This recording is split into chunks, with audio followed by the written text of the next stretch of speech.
speaker notes here. I'm going to share, so run this parallel. Kia ora koutou.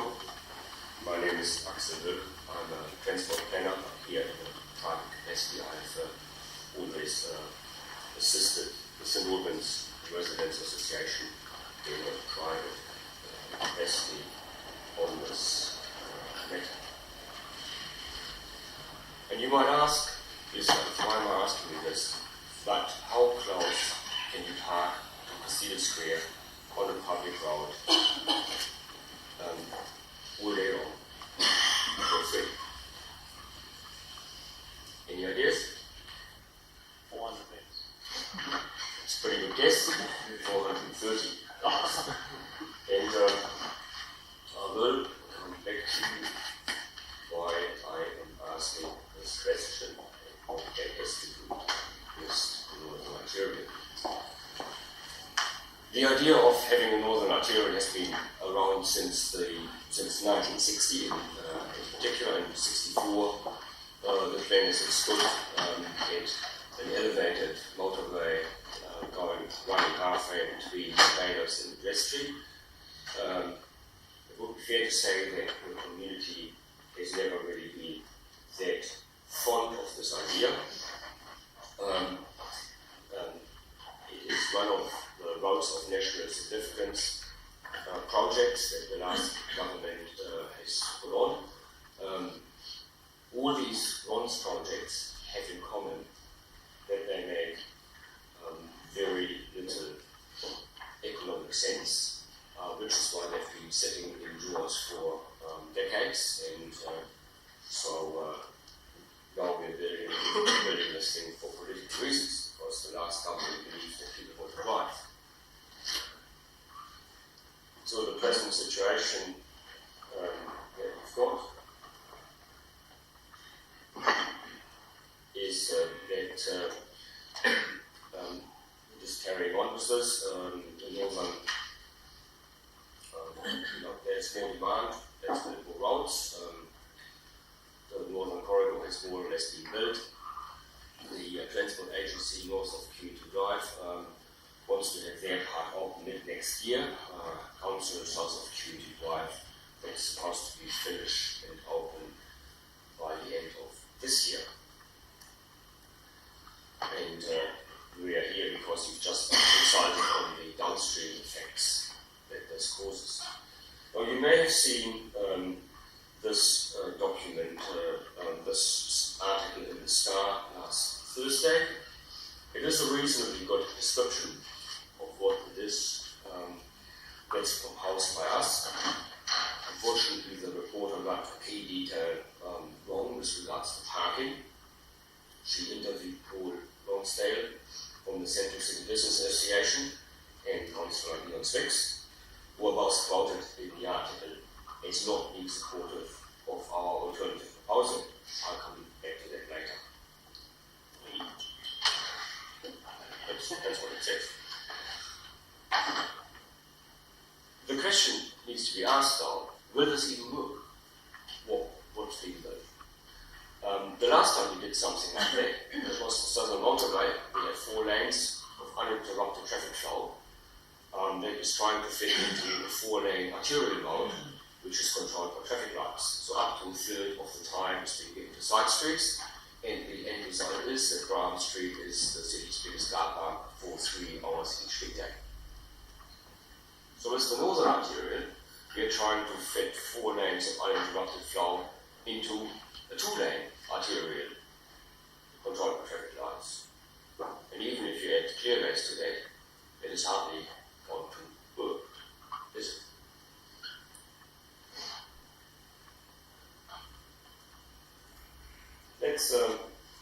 Let's have a look at the big picture. Greater Christchurch, so that is Christchurch City plus the urban parts of Waimak and Selborne.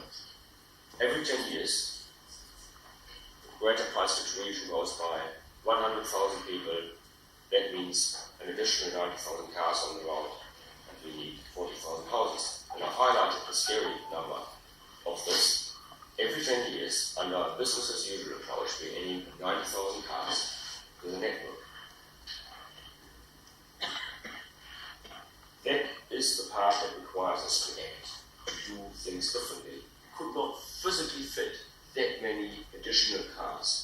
once every decade onto the arterial network if you try. We will have to reduce the amount of car-based travel. Axel, just letting you know, it's 5 left in your presentation. Good hours. Fine. Oh, so you're not going to speak individually? No, I beg your pardon. Please continue. That's all right. And there's also the issue of climate change, which is another reason why business as usual approach is not really very clever.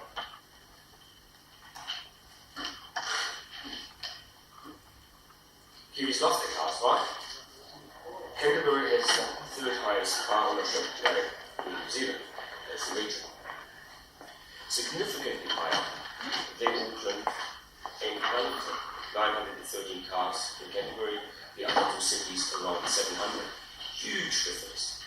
Enormous difference. What we've got in Greater Christchurch is the outcome of decades of car-centric planning. Whereas what happens further up north is there are alternatives being provided. Wellington in particular has had decades of strong public transport planning, and that generates quite different outcomes. The takeaway message from this particular slide is we get the outcomes that we accommodate.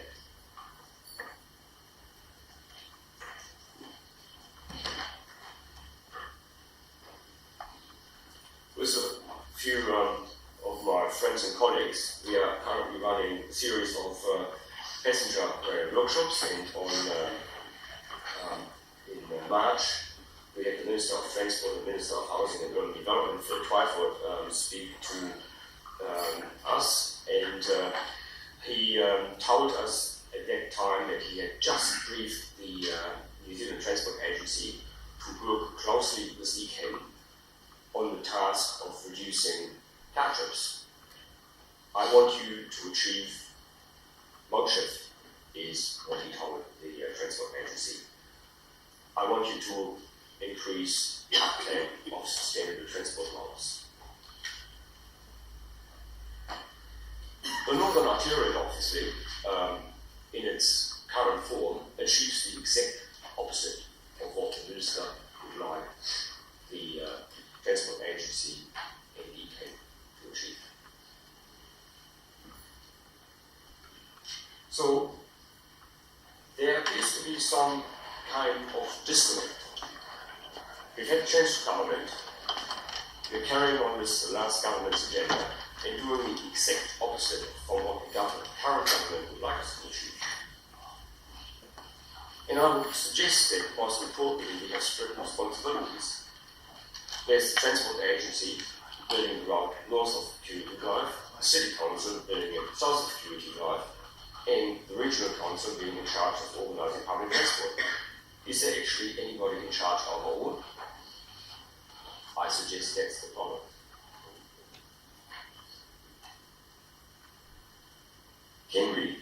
The question is, can we change how people from the north of Christchurch travel? And I suggest to you, yes we can, and we can achieve that quickly. What it does need in the first instance is a collaboration between the Regional Council to provide secure bus service, the two road controlling authorities, the Transport Agency and the City Council to provide bus priority lanes, Waimak District Council to provide bus stops, a rerouted service, as well as parking right, and the City Council to charge for parking where commuter parks are currently free and rear parking along the side. The science of this, the engineering of this, is the easy part. What it does need is political will to make it happen.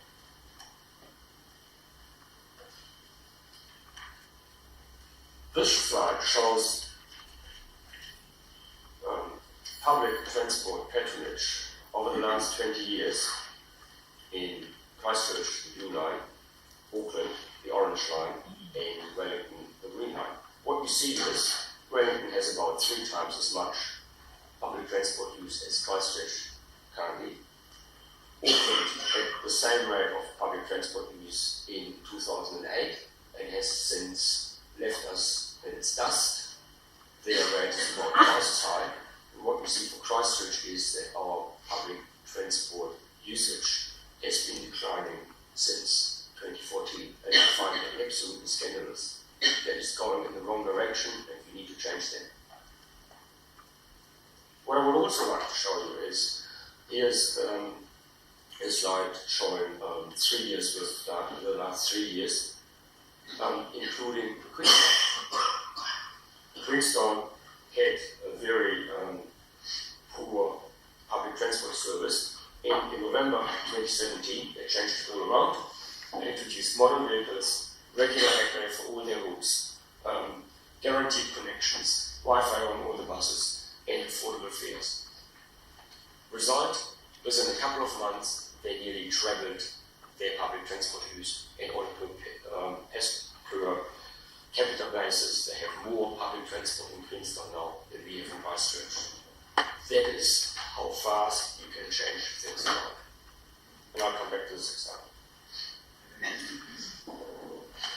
So, the details of the proposal that we've put together, very simple.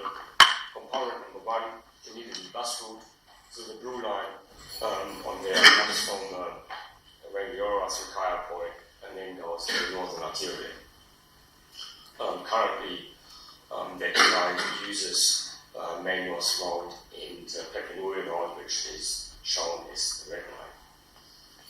The second part of the proposal is it needs strong priority measures so that the bus is reliable. We suggest permanent bus lanes on the Northern Arterial, on Cranford Street, all the way down to Axel Wilke, provide a limited bus, limited stop service, and have a bus traveling really quickly into the city.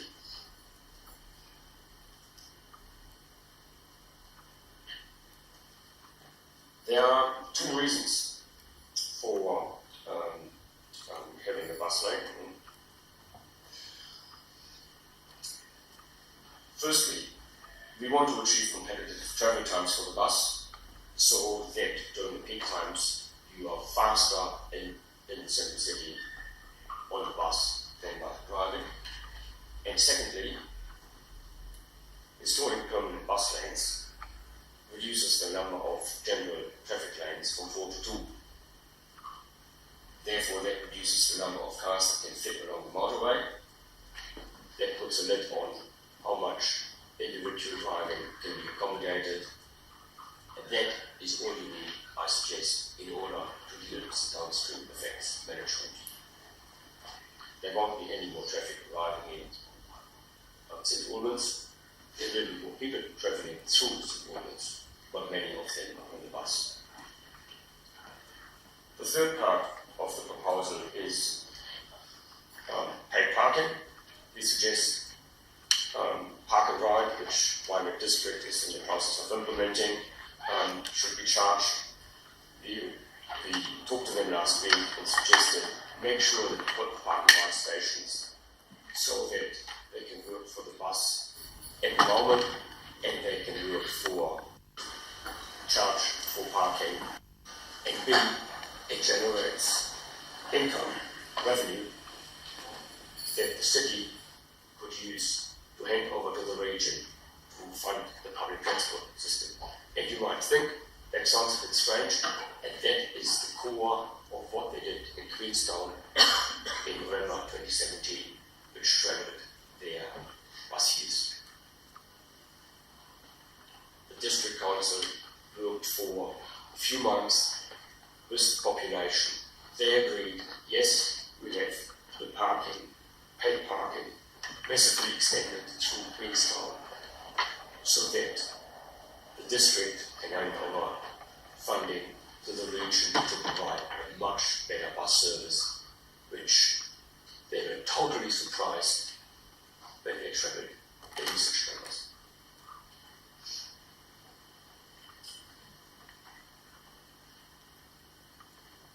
I suggest that the parking management that is currently in place, we are outside of that red cordon. You can park for free all day long on all public roads. That is one of the principal reasons for low bus use in Christchurch. And you could provide the nicest and flashiest and quickest public transport service, and if you don't actually also address that so much parking, thousands of car parks throughout the central city and around the malls, it's free all day long, would not get people to change on the buses. And I suggest to you this approach of managing parking, that is that the city council is stopping the regional council from being successful with public transport.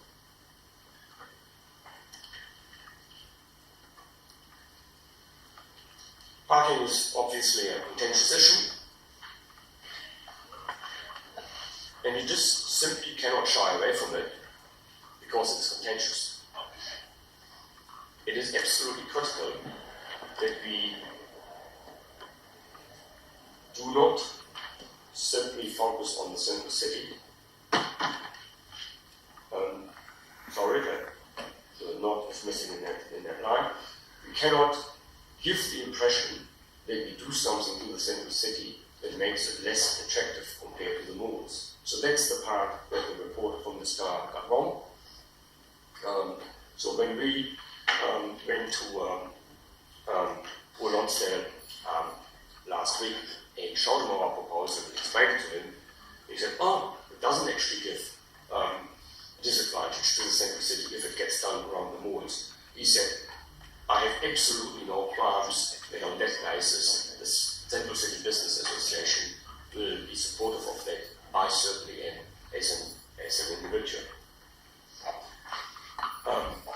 Councillor Swiggs and I, we talked to one of the Central City neighbourhood groups about this parking approach, and we've agreed that we would like to work with other Central City residents groups in the population overall on those kinds of issues to see whether there is some support for this approach to parking. So I suggest to you the time to act is now. Let's stop and think. Get the key stakeholders together, the transport agency, yourselves, the regional council and Waimak district. Agree that mode shift should be a target of the deliberation that results in less driving and more public transport use. Once that key thing is agreed on, then somebody can sit down and work out the details. Spend a bit more time on that than I did have time for. And a key component going forward would be for the City Council to take the additional parking revenue and hand it over to the Regional Council so that the better public transport service can be implemented.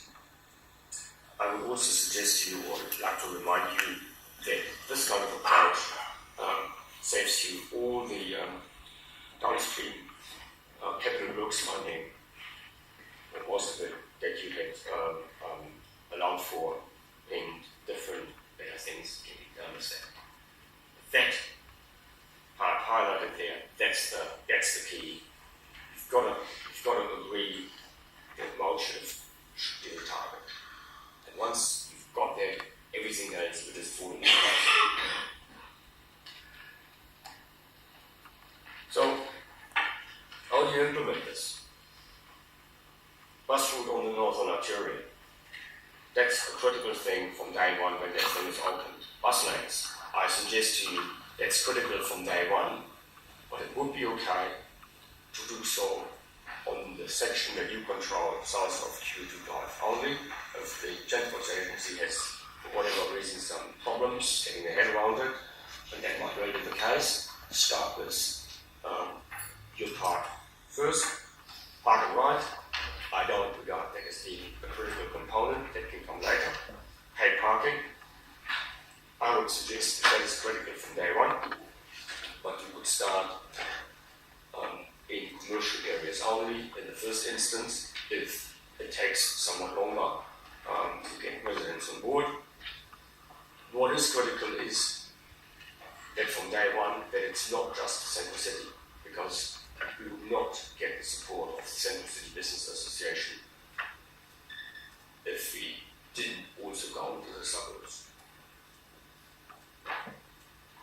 And if any of those critical components aren't sorted, I suggest to you, you have the opportunity and ability to delay the opening of the part of the road that you control until the critical components are sorted.